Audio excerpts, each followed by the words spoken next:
Hey everybody, this is Jimmy. Welcome to another episode of the Jimmy Tingle Show. We have a very special show for you today because we're going to be talking about hunger right here in Massachusetts. Our guest, ladies and gentlemen, Stephanie Tyler Smith. She is the Vice President of Programs at Food for Free. Hello, Stephanie. Welcome to the show.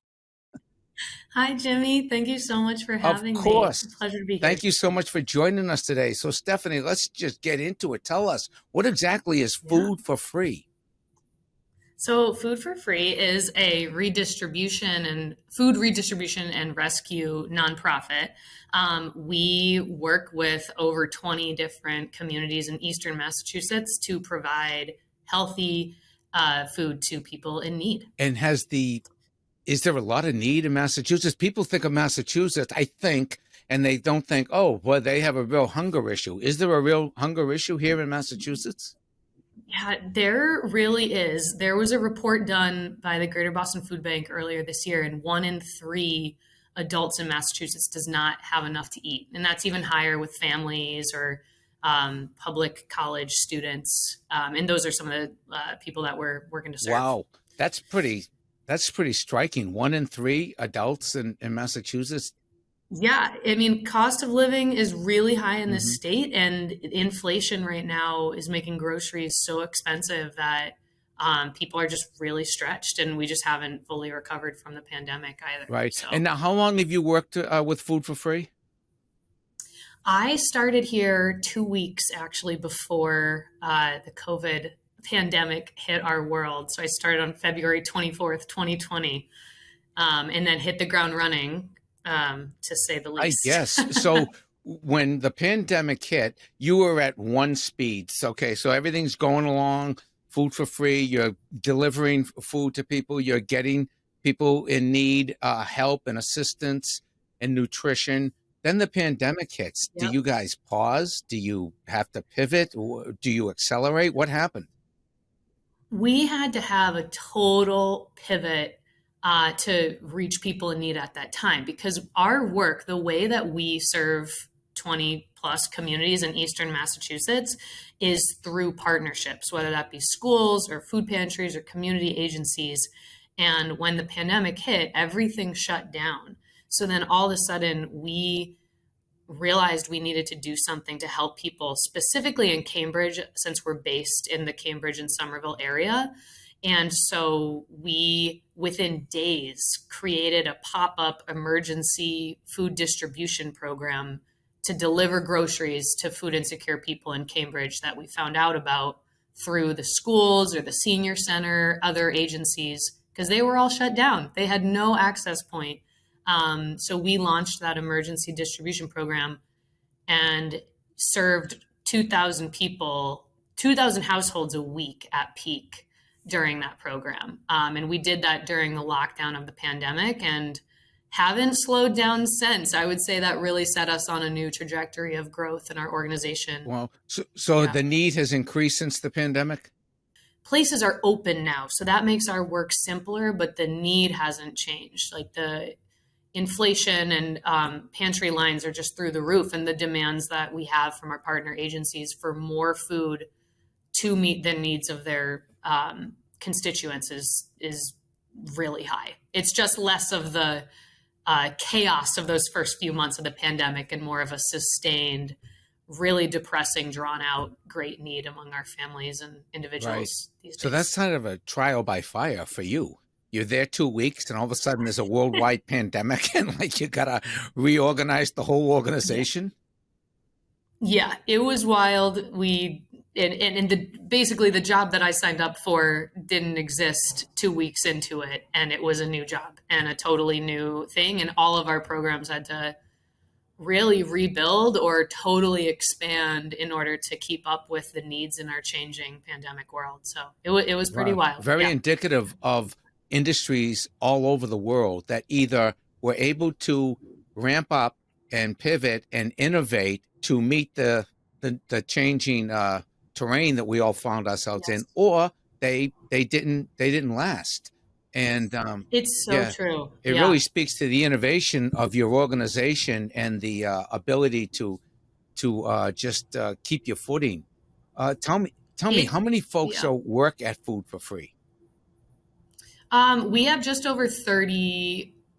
We have about 35 full-time employees. I'm hesitating because sometimes it's up to 40 seasonally.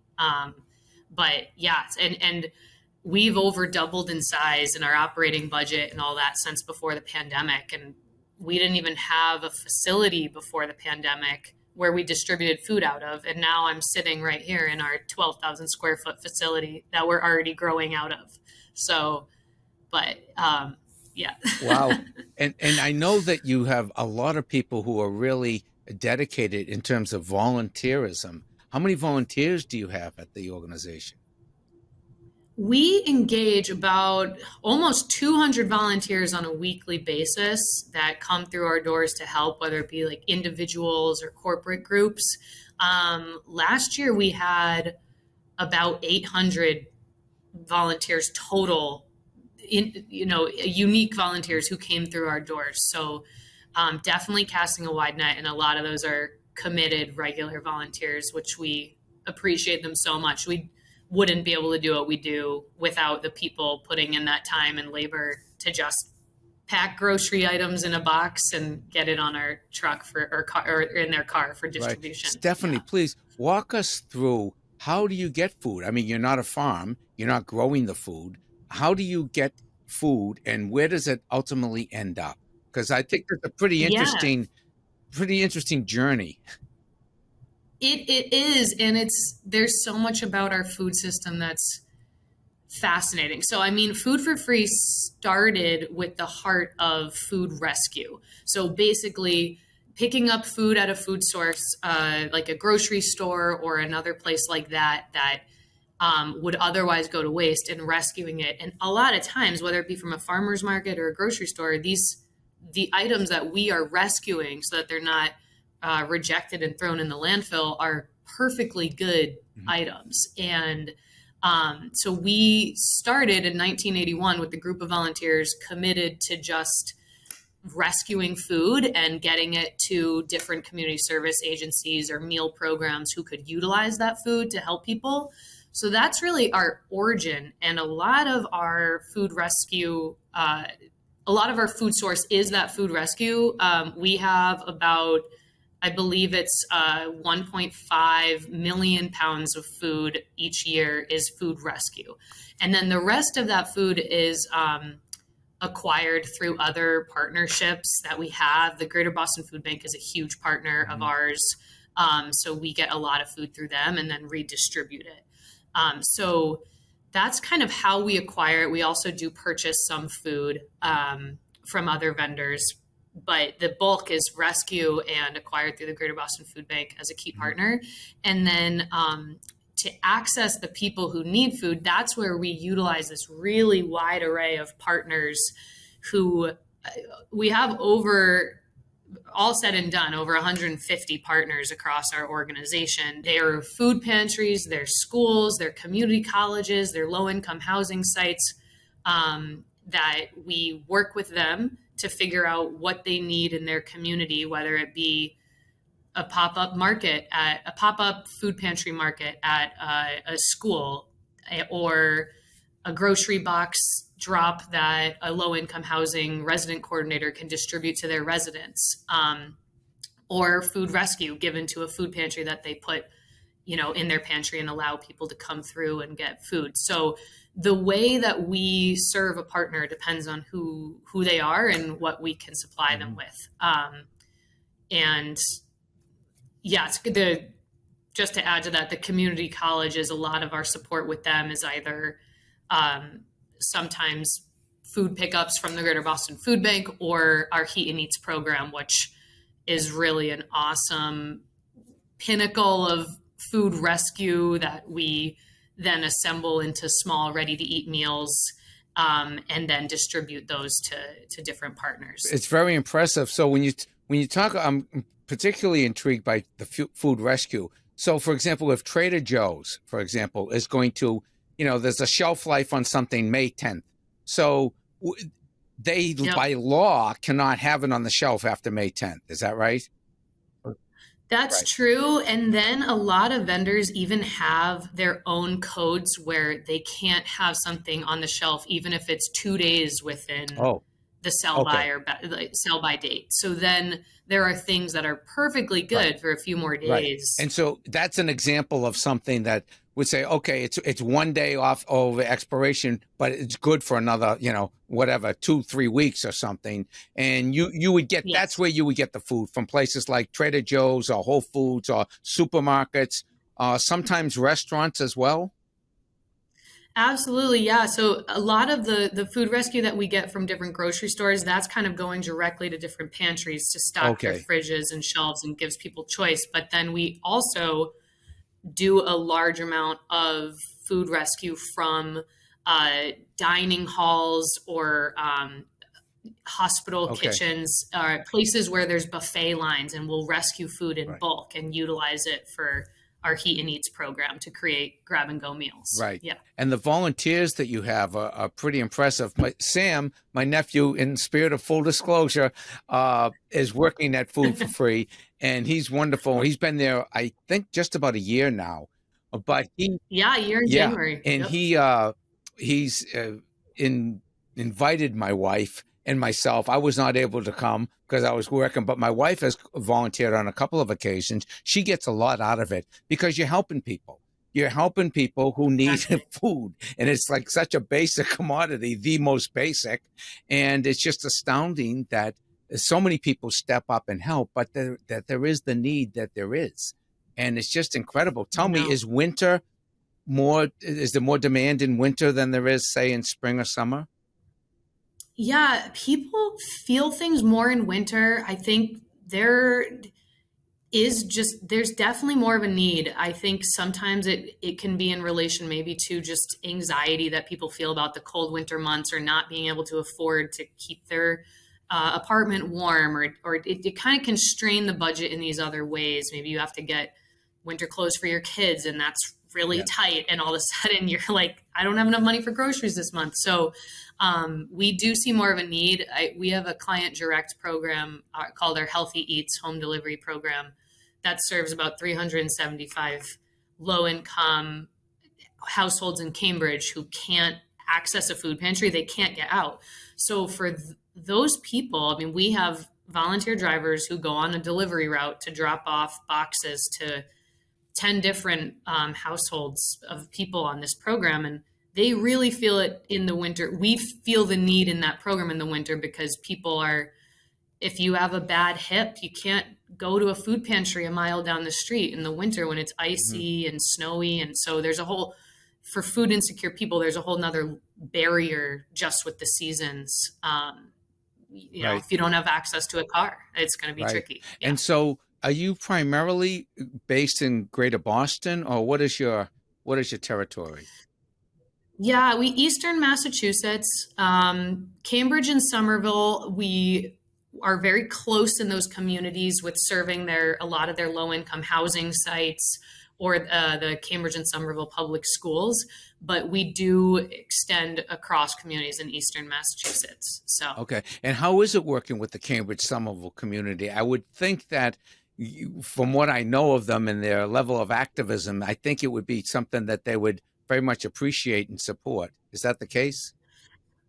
yeah, absolutely. I mean, Cambridge is really our origin city, where the city of Cambridge has been really helpful in kind of continuing to support food for free over the years in the ways that we're filling the gap of hunger in their community. And so we really have a wide base of city and nonprofit partners in the schools in Cambridge. And then over the last several years, we've extended that to Somerville. So I think in those two communities, really, we're seen as a resource where community partners, people who are trying to figure out what can we do to address food insecurity, usually we're part of the solution with that, to get food from a source to a person who needs it.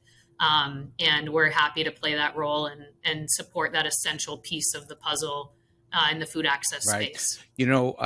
I've told my nephew Sam when he started working for Food for Free that for years I have been lived here. My basically my whole life. But I remember back in the late 70s, early 80s, there was a van right on Nimmon Street where you guys were located. And the Mm-hmm. original house that Food for Free was started in, there was a van, and the bumper sticker on the van said, when I give people food, they call me a saint. When I ask, why is there no food? They call me a communist. Yes. And I never Yes. forgot that bumper Actually, sticker. I don't know what quote it is. It's a famous, or it's an obscure philosopher or clergy person or something. yeah, that quote was hanging for years in our executive director's office, and now it's migrated over to Oh, mine. good. So, So you look at it every but day. it's true. It's a great question. In Cambridge and Somerville, we're very well off in terms of not only statewide, but nationally. This area of the country is got so much going for us in terms of resources and effective Hmm. government, etc.